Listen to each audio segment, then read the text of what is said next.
There's a new plan in Olympia to roll out collective bargaining for farm workers, but it's not what you think it is, and it's actually bad for workers. I'm Dylan Honcoop with Save Family Farming. What? I thought these kind of collective bargaining, unionization was a good thing for workers.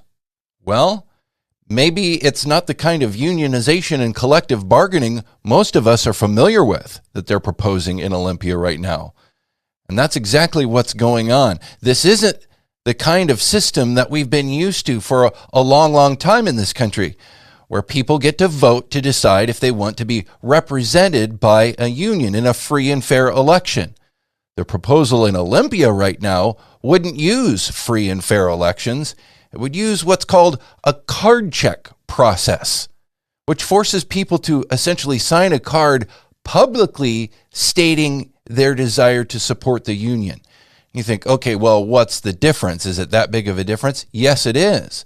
Because when it's public and you have to say publicly whether you support the union or not, you are suddenly, as a worker, open to pressure from all sides, from employers, from unions, and others. You're suddenly on the hot seat yourself, and you can be coerced. You can be manipulated. There can even be bribery. There have been a lot of awful things connected with this process. And we aren't just making this up.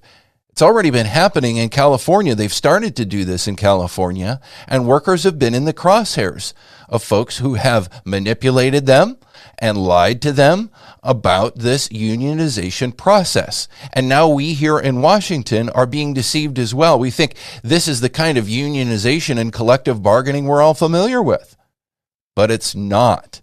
So be suspect.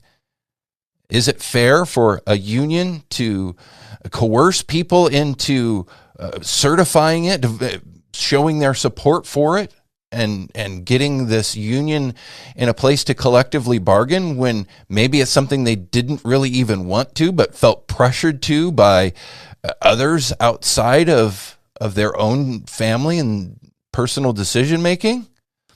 It's not a good thing when suddenly that system is in place and is taking money out of people's paychecks.